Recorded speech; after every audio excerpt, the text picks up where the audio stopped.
You're listening to Let Me Tell You Why You're Wrong, all on Georgia Radio Network.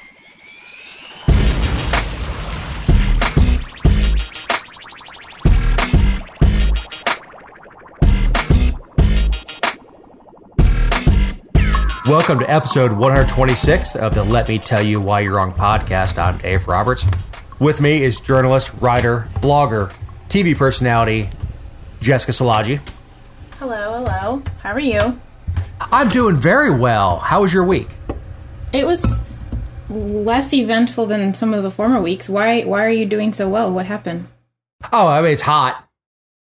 I'm an air-conditioned guy. It's hot. I mean, that's good. I profit off the suffering of others. Well, congratulations. And we have a new sponsor that will be coming on the show in the coming weeks.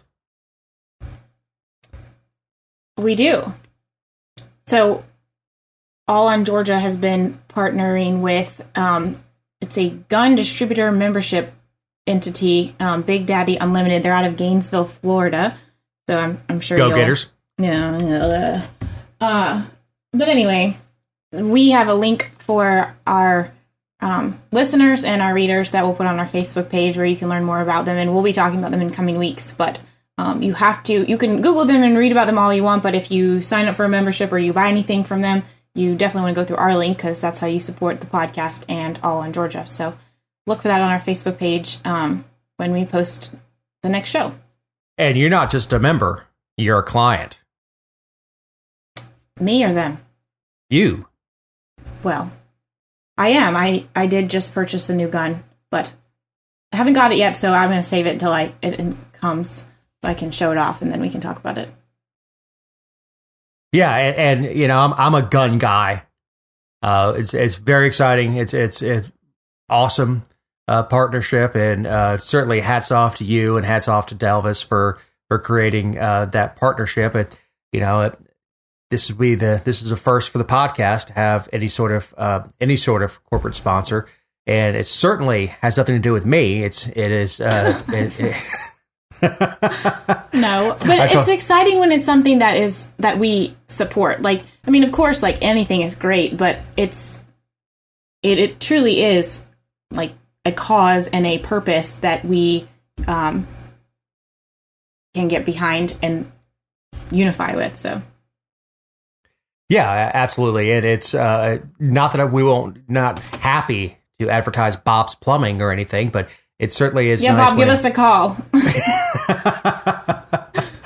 Well, even for the right price, we'll give you an interview too. So, which way does the poo go? Downhill? Oh, you just paid $200 to say that on a podcast. Congrats to you, Bob. So we have a little update from last week's show. Kemp found his cojones. Yeah, I'm excited about this. Aren't you? I am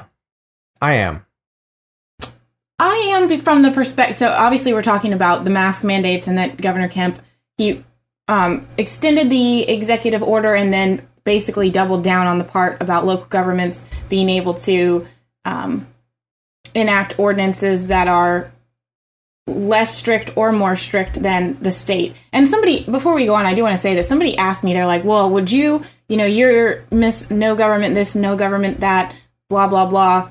Would you say the same if a city wanted to enact less strict restrictions with regard to all of this? And my answer, and regardless of what you feel about the legitimacy of the virus and all of those things, the state has the authority to handle public health emergencies. Like, that is an authority that is in statute and is been there. We afforded them that authority because most of us would agree most local governments don't have the resources. Whether, we have a Department of Public Health, whether you think that's too much government, whatever, we have those resources. So if someone's going to be making those decisions, I would prefer that it is the state, because that is the authority that the courts and the legislature have deemed as proper, right? we haven't done that at the local level. So if someone was trying to do something that was less strict, I would still feel the same way, even if I hated it. At least that is the proper realm of purpose right now. The local governments are out of control. They're out of control. And I don't think that any of the states have, or any of the governors have the authority to give a mask a mandate. I don't see it within the constitutional authority of the executive. Now, if you want a mask mandate, it's very simple. You call a special session of the legislature. You put a one-page bill together with a sundown that says that passes a law with, lining, what the penalties are, and you send it to the governor. We don't govern by fiat. You don't let the governors just come on a press conference and say, all right, do this. I mean, that's just not the way that our republic works. And yes, other states are doing it, but will it stand muster if someone decides that they're going to go ahead and push it to the courts? And I don't think that the state has that authority. Any of the states. I agree with you. No, I totally agree. And it's been really interesting seeing the government responses. I mean, obviously, we talked about Athens, Atlanta, Savannah, Hinesville. And then, if you follow me on Facebook, you saw where the city of Guyton, after Kemp doubled down and said local governments can't do this, the city of Guyton, which is a very relatively small town in Effingham County, said they've actually put in the strictest ordinance that I've seen so far, with $1,000 civil fine. If you are a repeated offender, you or your business can be declared a public nuisance and all these things. And so, one, I think that shows an enormous amount of ego to pass that the day after the governor doubles down on an executive order. And two, because it just shows that you think that you're so much smarter. The city of Guyton has absolutely no public health resources. They're going off of the mayor's Google abilities, which, based on how many times they violated the charter and their own ordinances already since he got sworn in January, his Google abilities are not that great. So anyway, I say all that to say, between ego and then just a total disregard for uniformity in our state, I'm super glad that Kemp has decided to sue. I mean, I think he started with Atlanta, but it will obviously impact all of them. I wish he'd lump Van Johnson in just for good measure, and Guyton as well. But I love that it's no longer just posturing, that he's acting on what he said. And look, I know there are people yelling for masks, and I have seen on Facebook people complaining, well, I thought Republicans liked local control. If you let them do this, and I've said it, I think, 2 straight weeks on the show, if you let them pass their own mask ordinances against the state, that opens the door to them passing their own gun ordinances. Mm-hmm.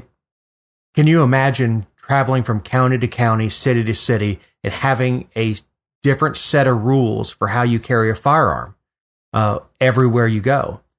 Same thing goes with mask. Is if you're traveling through, I wouldn't know that Guyton had a mask mandate. I stop off at a gas station, you slap me with $100 fine or $1,000 fine. I would have no idea. When you talk about that sort of, because there are, I don't even know how many individual municipalities there are in Georgia. I know there's a finite number. When you start counting counties and cities, they're both, I think like 500. Yeah, 5, and you don't know as you're passing through. It's absolutely unenforceable. It is something that if anybody, the problem with the fine being $100 or $1,000 is not financially feasible to challenge it in court. But I'm thinking about going down to Centennial Park and sitting there sunning myself with no mask and wait to get a ticket. But of course, there would have to be any Atlanta police officers still on the job to do that. True. Now, well, let's read this. And go ahead. I was going to read this quote. It's official. Officially official. Governor Kemp does not give a damn about us. Every man and woman for himself or herself. Ignore the science and survive the best you can. In hashtag Savannah, we will continue to keep the faith and follow the science. Masks will continue to be available. Mayor Van Johnson. Is that not the dumbest thing that you had the opportunity to read all day? All day, yes, but not the dumbest thing I've heard come from Van Johnson. Well, no, because earlier he had a sign out that said masks is required. And I made sure to bust his balls about that. But, the thing about Van Johnson's quote is they can still wear masks. You're not prohibited. The suspension of wearing masks under state law is still in effect. You can wear a mask anywhere you so choose. And that prohibition on masks never covered medical masks. It was masks in that ordinance that has been suspended was masks that are intended to obscure your identity. It never covered surgical masks. It never covered somebody who had the flu and wore a mask home. It never included somebody who was compromised that needed to wear a mask in order to go from point A to point B. The people that are throwing that out, it's absurdity. No, and the reason that he suspended it was because masks weren't available at the time. When everything hit the fan, you couldn't get a medical mask, so people were wearing handkerchiefs and scarves and sweaters. And again, we know now more than we did then. Whatever, he did it because it was an emergency. But all I'm saying is, every excuse that you had to not wear a mask, or that the government was keeping you from wearing a mask, has been lifted. Has been removed. Yeah, and of course I'll wear a drive-on rag if it's required. And a drive-on rag is a bandage, a military bandage, but it's basically a green bandana, and I'll wear that just kind of being a smartass. I have not bought my plague doctor mask that I do plan on now that the stores are mandating it, which I'm with. Publix, Kroger, Walmart. I don't know. There's a list of 15 private entities that are requiring masks. Hey, God bless you. It's your property. That's their prerogative. Yep. And when people are about it, look, go on Amazon. You don't even have to go into Kroger or Publix or Walmart. You can order online and they'll stick it in your trunk. You don't have to go in.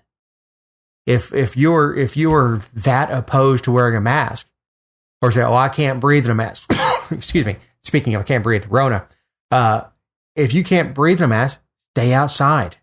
They will bring the order to your trunk. In the case of Instacart and they will bring it to your front step and drop it at your door. People think it's a contradiction to oppose government mandates and support private mandates.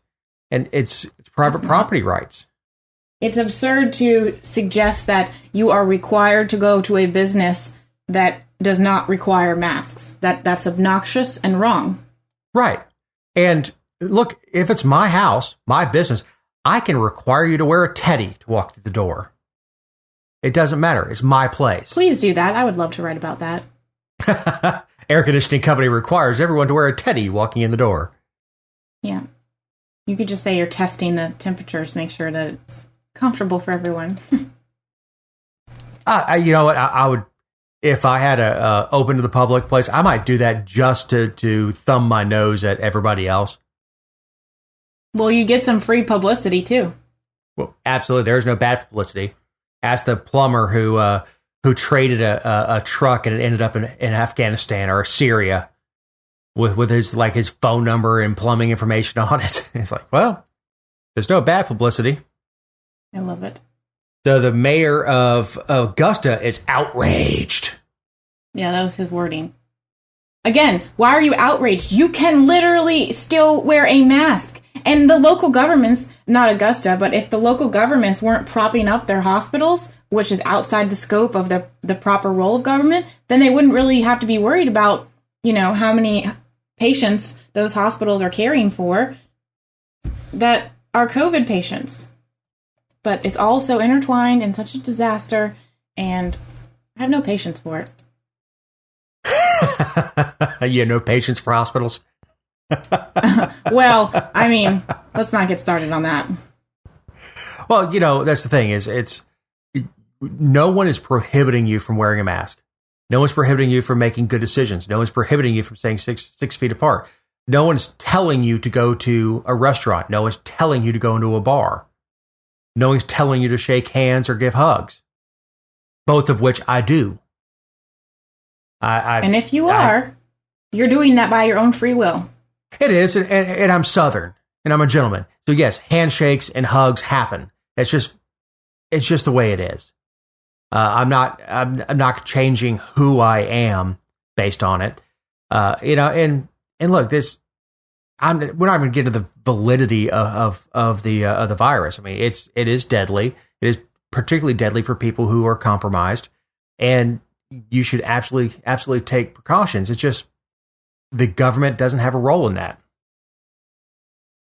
By the way, Jessica, I don't know if you know this, but these are our opinions and not necessarily those of All on Georgia. I didn't know this. Are they the opinions of any All on Georgia reporter or person coming and not appearing on this podcast. Thank God. Yeah, don't lump poor Casey in with us, huh? Yeah. Well, don't lump me in with you. Hey, that's the damn truth. So, U.S. Senate candidates fundraising. U.S. State Senate seat number 1 between David Perdue, Shane Hazel, and John Ossoff. April 1 and June 30th raised $3.5 million. Purdue's roughly 2.2. So, just to be clear, they're not actually Senate seats 1 and 2. I just did that, just so our listeners know. I did that so that they would understand the difference, because it's not just Loeffler and Purdue's seat. Loeffler has 20 people running against her, so there's not actually like a seat 1 and a seat 2. Just nobody go repeat that and say, well, Jessica said, because we didn't. Well, yeah, I mean, it's a very rare occurrence to have Senate elections running concurrently. Right. Ossoff raised more in 20 days after becoming the Democratic nominee, $2.38 million. Then Perdue raised the entire quarter. Does that surprise you? It does. It doesn't. It is.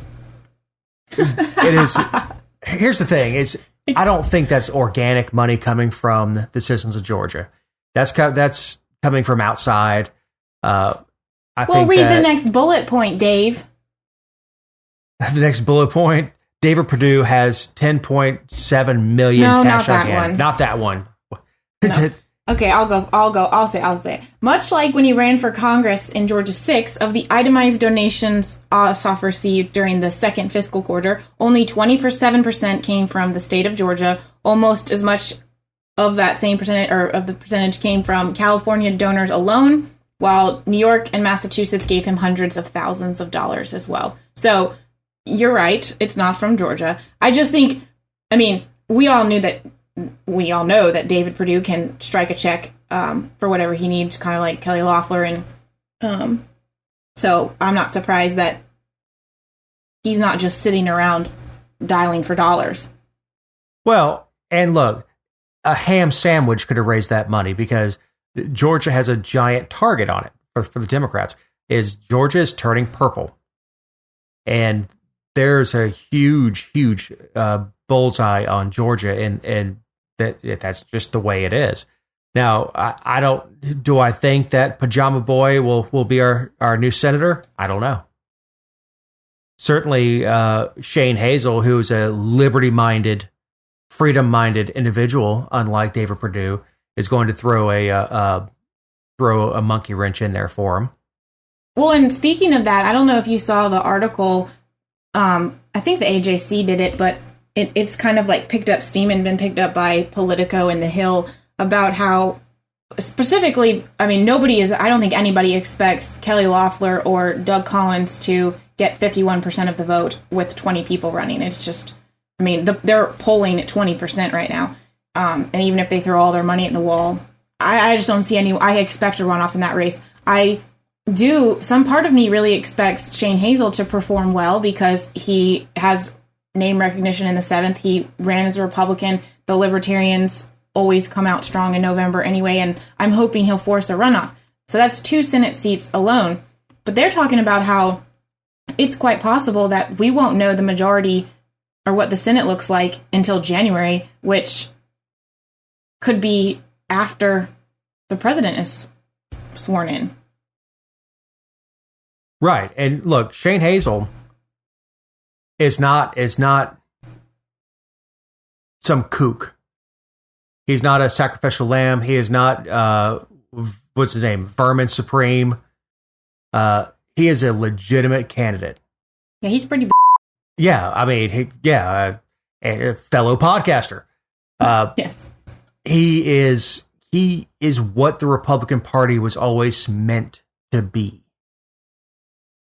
He's a warrior against wars. He is small government, lower taxes. He's everything that Purdue is not. That's exactly right. I wish he could have both seats. I'd be willing to give him, $340,000 a year to have both seats. Yeah, and he is, I mean, he's younger, he's attractive, he is very well spoken. Mm-hmm. He's super articulate about his views. He can articulate why the Liberty solution is the best solution succinctly and accurately and quickly. Yeah, this is not, what is Aleppo? This guy's got his stuff together. He's super respectable too. I mean, he comes with a resume, and he comes with, like you said, the ability to articulate the freedom, the freedom argument and why the freedom argument wins. He is, like I said, he's everything that the Republican Party claims to be. Small government, pro-business, pro-individual, pro-freedom, everything that's supposed to be in the Republican Party. And I've often said the Republican Party libertarians don't lead the Republican Party. The Republican Party left them. These were the freedom-minded people that were hardcore Republican, and the Republican Party moved away from them. And they were left, That's right. And I feel the same way, is this team politics has left me out in the cold. Is I don't really fit in with the true libertarians, because there are a lot of nutcase libertarians. But I certainly don't fall in with this team politics of big government's bad except when we do it. So I really like Shane Hazel, and I will probably vote for him in November. Yeah, I was excited when he announced that he was running, and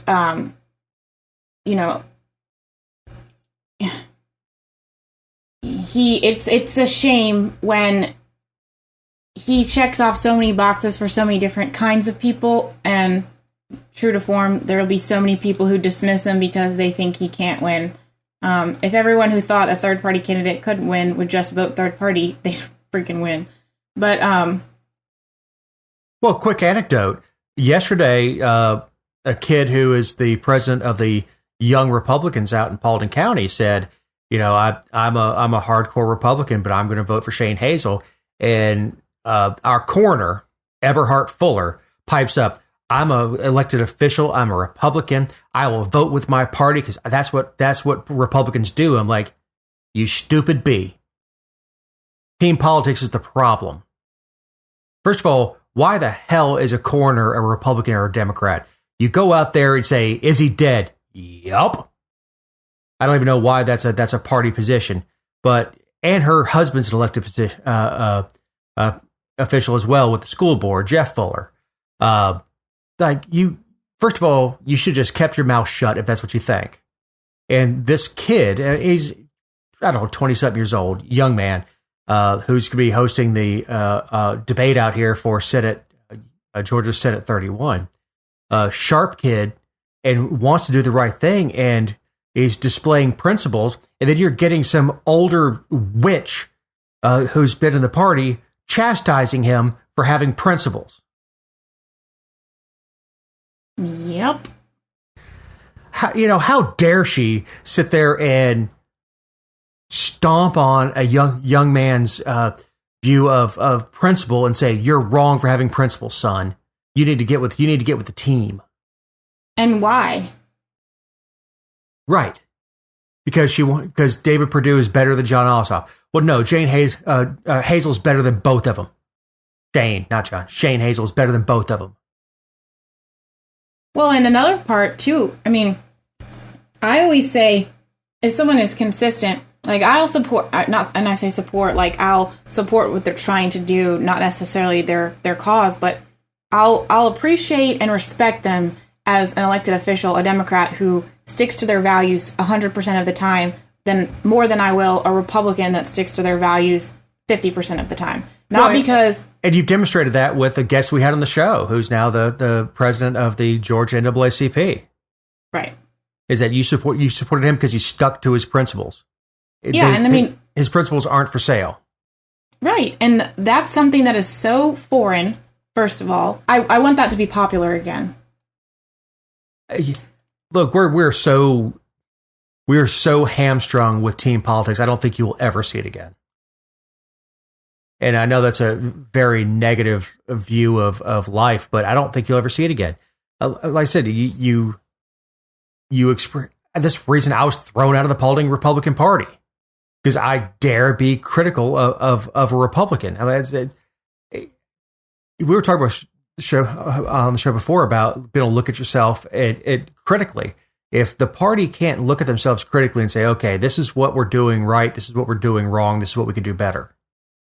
If you can't do that, you get lost, and that's where we are today. Is we're lost. We're real lost. If I can't criticize Trump for the slide fire ban, if I can't say that, hey, Trump is really good on this issue, but not so good on this issue and this issue, how in the hell does the party get better?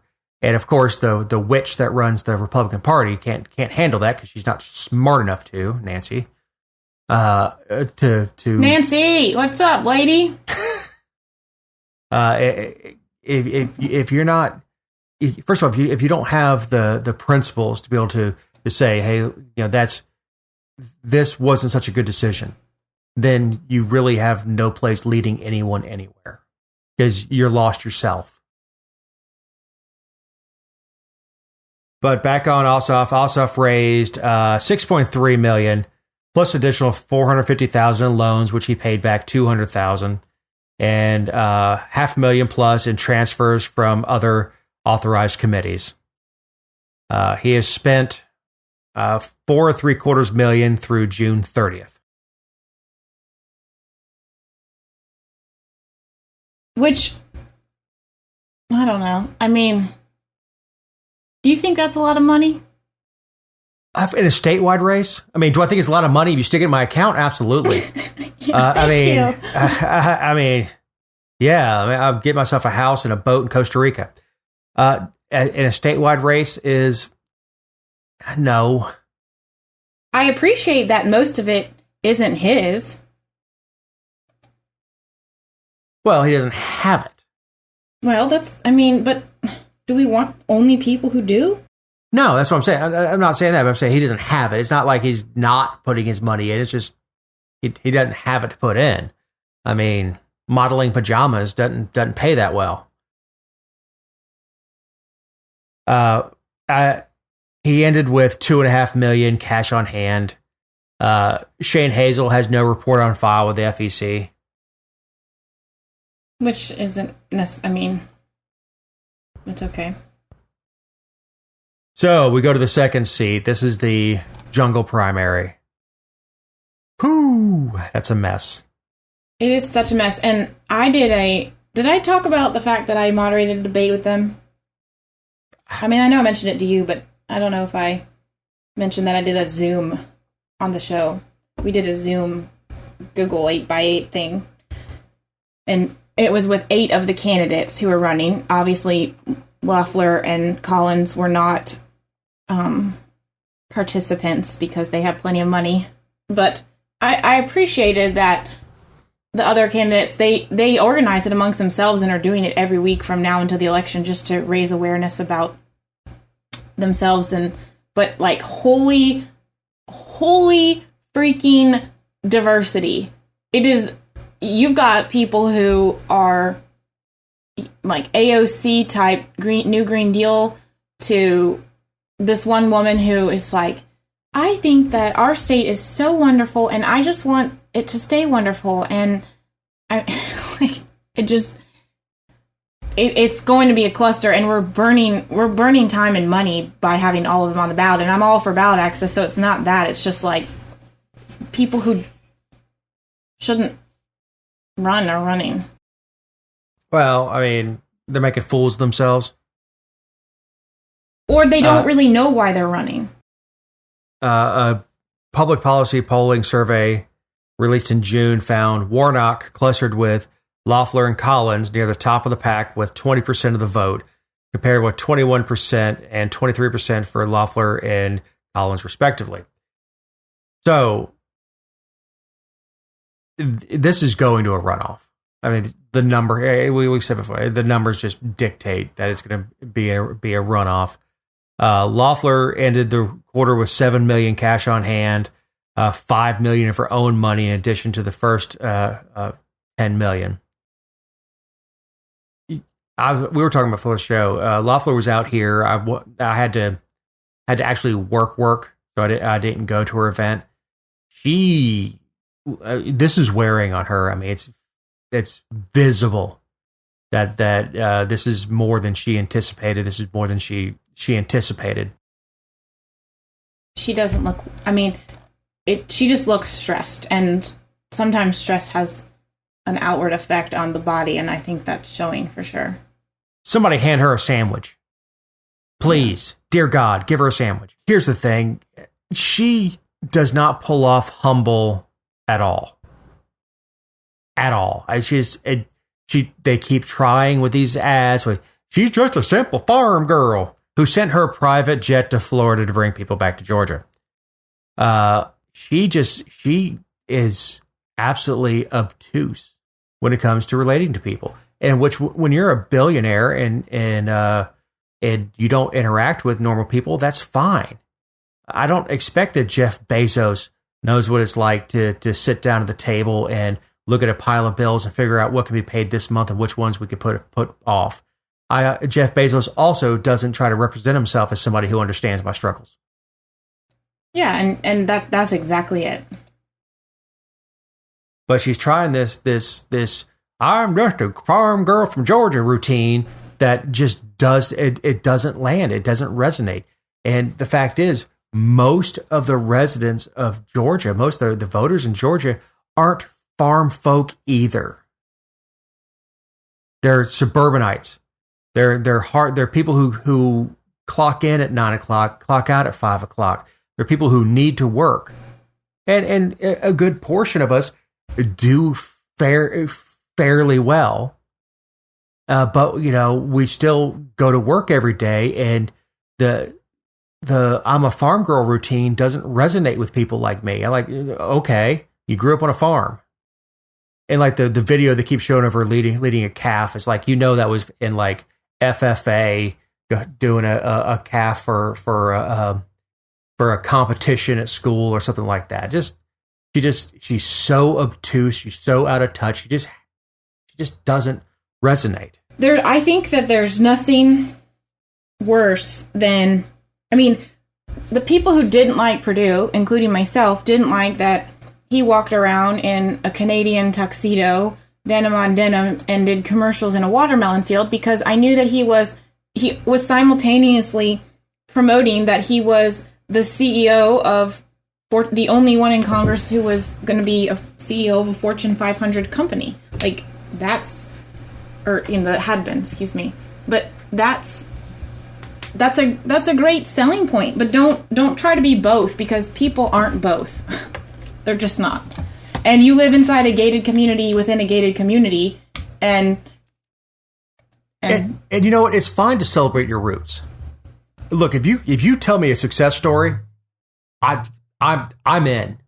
If you say I grew up in a home with dirt floors and I worked myself up to being a CEO of a multi-billion-dollar corporation, I'm in.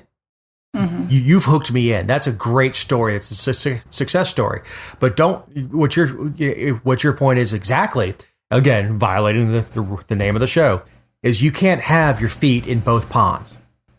You can't say that I'm just a humble farm boy and I'm a successful businessman. It doesn't resonate. It just doesn't. It's obtuse. It's insulting. And it's disingenuous. And they're tired of that. They're tired of people pretending they're something they're not.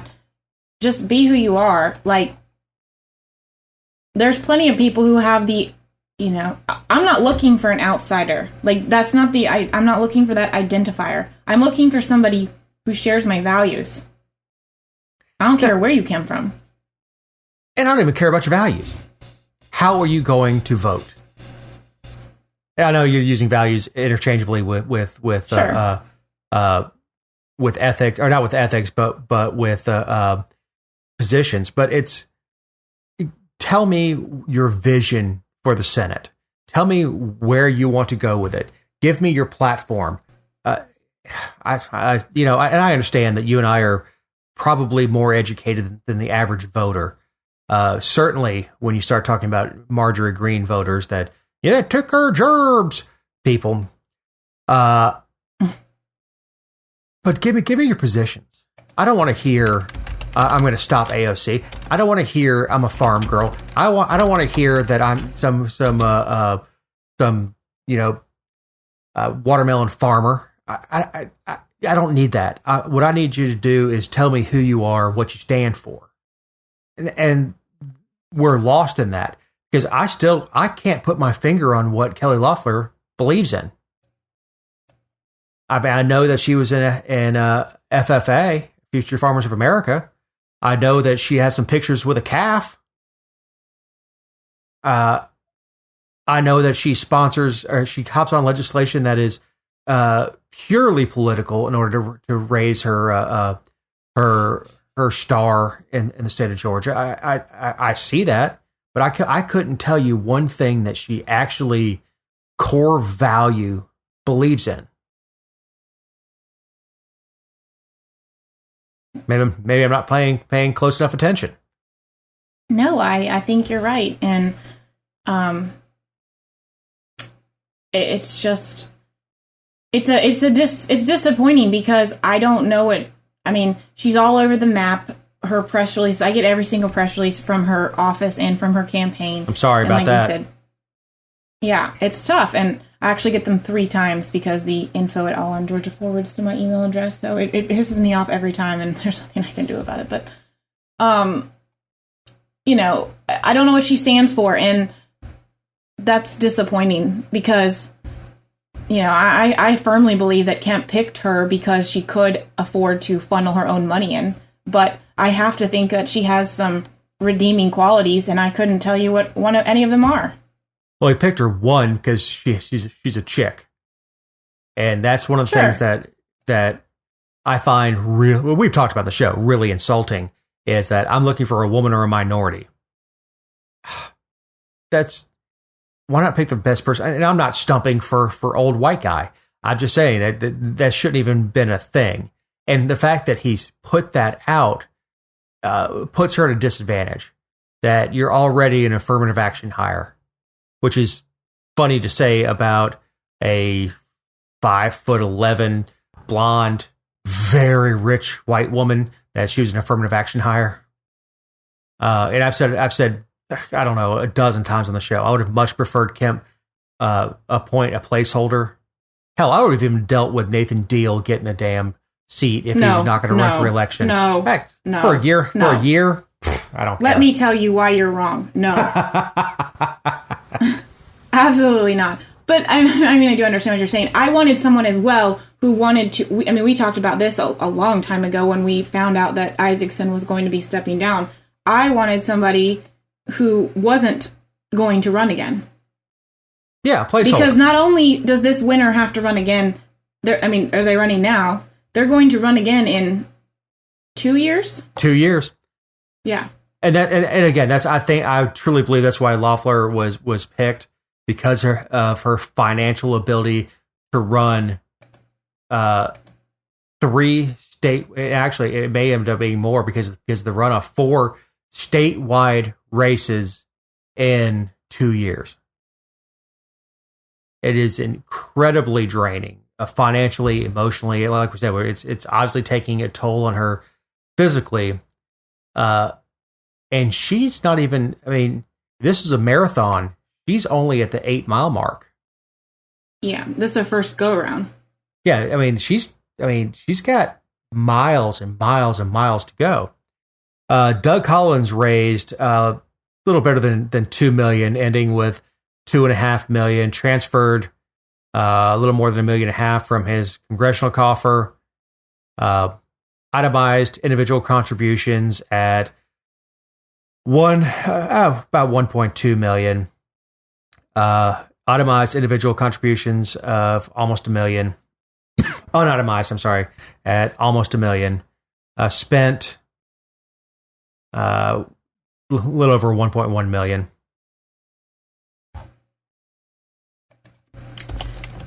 And it doesn't surprise me. I mean, he has a ton of money from his congressional budget, or his congressional campaign, and he is a well-known entity up there in the 9th district, which is where Governor Deal and all of them are from. And then he has even though Trump's not endorsing anybody right now, he has Trump wanted Kemp to pick me thing that he's able to throw behind it as well. I mean, he has a lot of opportunities behind him. He does. He really. If I were his buddy, I'd be like, man, leave the Senate seat alone. Run in 2 years. Getting into this jungle primary and giving up a very powerful seat. Like, he's not nobody up there. He's somebody in Congress. He has a big voice. Oh, sure. He's putting a lot on the craps table. And that's what this is. This is a crapshoot. He's hoping the best outcome is making it to a runoff, and then running in 2 years. Instead, he could have kept his powder dry, not said anything about the race.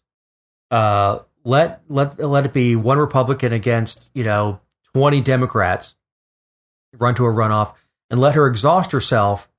It's sort of like a boxing match where you let somebody punch themselves out, and then in the 9th round go and just start wailing on them.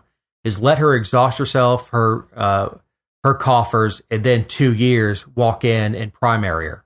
It would have been a wiser, more politically savvy thing to do, but I think he let his id get the better of him and say, I want that. Mm-hmm.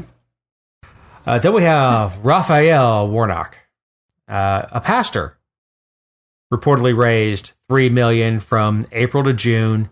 Endorsements from the Democratic Senatorial Campaign Committee, John Lewis, former gubernatorial candidate Stacey Abrams, Kamala Harris, Elizabeth Warren, Cory Booker, and more.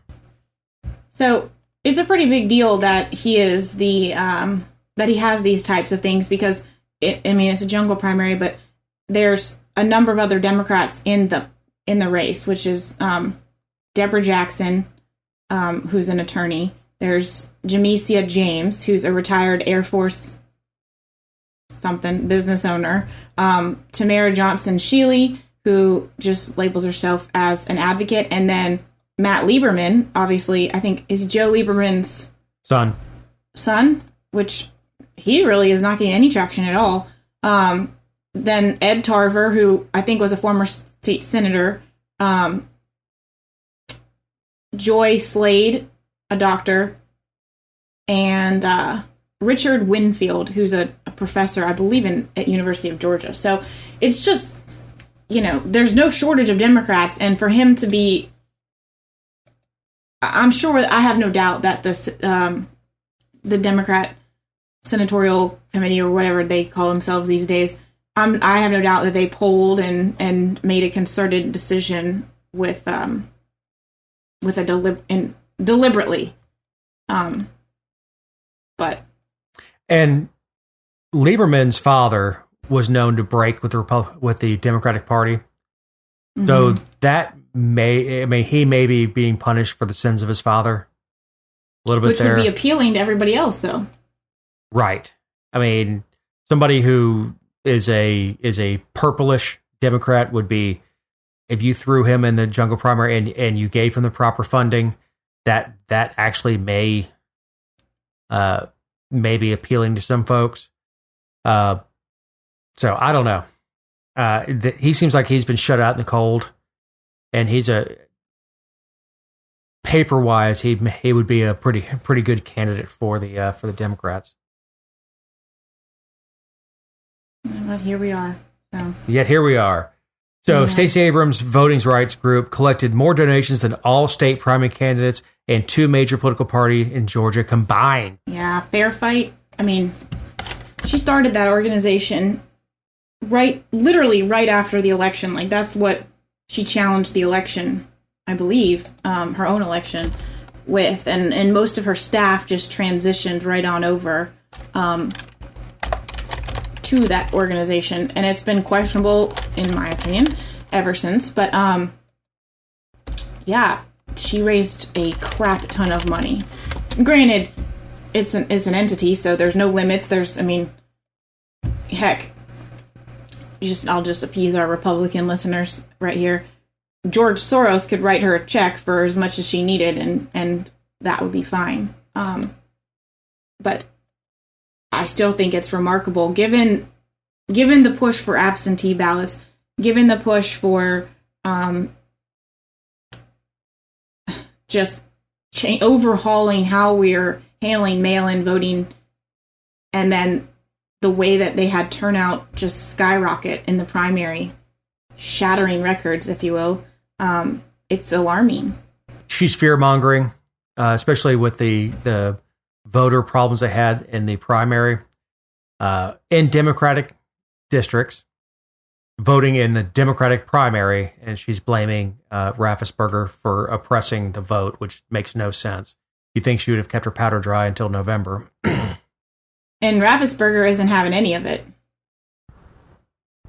His office sent out a press release just blistering her, saying that she's... And good for him. He's not my favorite person in the world, but good for him. No, but it was the right thing to do. Yeah, good for him. Yeah, I agree. I'm with you there. He... Basically, what was happening is... excuse me. Of course, Fulton County. I mean, there's been all kinds of claims and statements that have come out since the primary when we saw another shit show. But this one was a credible report that Fulton County was no longer accepting absentee requests sent by email, which they have allowed. I mean, lots of counties have allowed that for quite some time, and it was definitely a thing during the pandemic.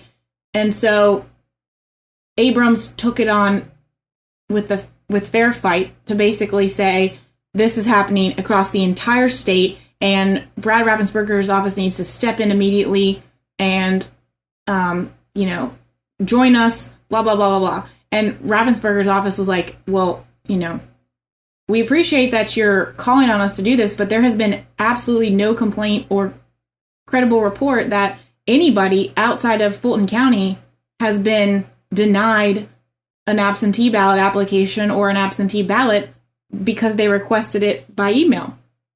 And so his quote, which I loved, said, implying that counties are not following Georgia law when there is no evidence of that simply to get media attention is the height of irresponsibility. Fundraising off of that misinformation is even worse. And I mean, I totally agree. If Stacey Abrams' cause is as just and as imperative and is as necessary as she claims it is, then she should have no problems raising money on the merits of that. She's a turd. She has become just a turd. Oh God, it's just go write your books.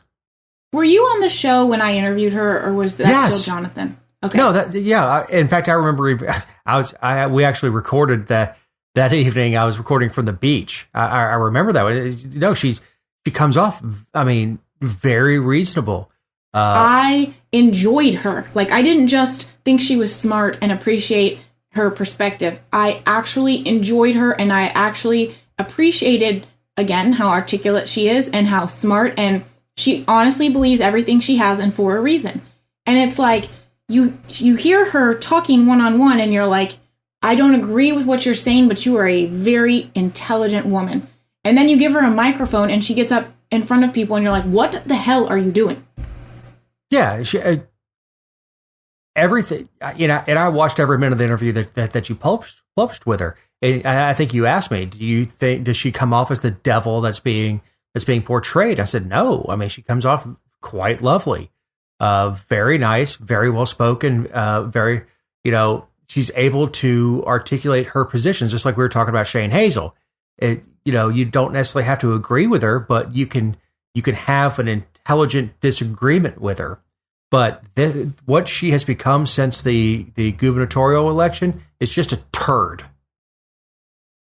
I didn't like. Is that an industry term? Did Joe the plumber teach you that? Yeah. Yes, yeah. And I knew the dirty tricks she played during the campaign, during her primary, when her book was released and had her face plastered all over Hartsfield Airport because her book came out. And that's fair game in politics. I wouldn't have called her a turd for that. But this, she thinks she's on the short list for being Biden's running mate, and I think she's worked her way out of it. I think she's become too polarized. Hope. Yeah, I mean, I think she's become too polarized. She has jumped the shark. And all she does is now fearmonger. Well, and the thing was initially, people don't want to listen to her at all, and on the right. And I don't agree with that always, because I still think that it's just like Vernon Jones. I haven't seen it with Van Johnson yet, but we've seen some things where even a broken clock is right twice a day. I don't believe that every opinion that every single person holds is wrong. I don't think it about Trump. I didn't think it about Obama. I just won't concede that. But she has made it so that people have no desire to even know what she's saying. And that is and we all, anybody who has a public opinion who puts it out there, people have said that to me, but it's just, that's a bad place to be when it's so broad. If you've done that, if you've alienated so many people that you're no longer just a voice on the left, that you're actually people that people can't stand to hear and they just want you to go away, you've lost a little bit. Yeah, and she has she's just become a fearmonger. That's stick with me or else the evil Republicans will take your vote from you. And stuff that doesn't even make sense. Like I said, her raising hell during the primary. It was a primary. No Republican is aided by disenfranchising Democrats during a primary. Yeah, they'll have, how many more opportunities have they had already to register to vote? Right. You're not keeping them off the ballot or from getting, you're not doing anything for November, but she is the type of person who will let you know when you've been oppressed. Gee, I didn't know until you told me. Right. It's obnoxious. And, and the fact that the press keeps giving her airtime is frustrating. Like, just let this clown go away. Wow. That's all she is at this point is a sideshow. It sucks because I do think she had an important voice, and I didn't love her as minority leader in the House because she didn't vote against Ralston all that much, which is hilarious, especially given where she is now. I mean, how many times have we had the conversation, you had all these opportunities to fix it and you didn't, Stacey. But even saying all that, I'm going to assume you have something important to say at some point until you show me you don't. And that she has done. I mean, look, she had her eyes set on the White House. She certainly had her eyes set on the governor's mansion. And she was a rising star, and I think she's flamed out. So, brings us to closing thoughts, Jessica. Yeah, I just want to say a little something about Walmart. I told Dave about this before the show. And I'm not calling for a boycott. I just think that the ridiculousness of their policy should be announced. So I recently bought a Ring doorbell, and then I decided that I was going to go a different route with a home security system. And so instead, I never opened it. I never broke the plastic. It's like, what is it? The saran wrap stuff. Cellophane. Thank you. Never opened it, never opened the box, nothing. But when I wanted to return it was right when the pandemic happened and Walmart ceased accepting some returns, different policies for different stores. Anyway, I went to take it back and I was outside the 30-day window despite having my receipt and not asking for my money back. When they said I was outside the window, I said, that's fine. Can I just have a store credit? They said no. Like, they wouldn't even take the product back even though they had them on the shelves in the back of the store. So, of course, I was trying really hard to be polite and keep my cool until the lady behind me was able to return a bag of ice. And I just think that's the most obnoxious return policy ever. I mean, she had opened the bag of ice and returned it, but I can't get store credit for a product that is lovely. So that's my Walmart sucks. Yeah, well, I try to avoid it anyway. So in Liberty County, police were called out to respond to a body alongside of the railroad tracks. They cover it with a sheet, call the coroner to pronounce the body dead, to find out that it's a sex doll. I didn't believe the story when I found it, so I cross-referenced it, and it is a fact that they called the coroner out to give a pronunciation of death for a sex doll. And then in the story, they say they think it was a prank that someone threw it out on the side of the road. And from watching, some HBO specials and stuff like that, is any doll that is realistic enough to appear real is pretty expensive and would be a little too much for a prank. That even with the possibility of a prank is, I would expect the first responder to go and check the body, make sure that the body is dead. Check for vital signs, check to see if they can render aid. And maybe when you grab the hand of the doll, you realize that you can't get a pulse because there are no veins, because it's a doll. Oh my goodness. So, good for them. And I know that our listeners appreciate your expertise on the topic to be able to my help expertise clarify some of that. on sex dolls. Yeah. You'd think one of the officers would is that Charlene? Oh, God. So, thank you very much for listening. Please like and share us on Facebook. Please do visit our sponsor. I'm Dave Roberts for Jessica Szilagyi, for Eric Humby, our editor. Have a great week.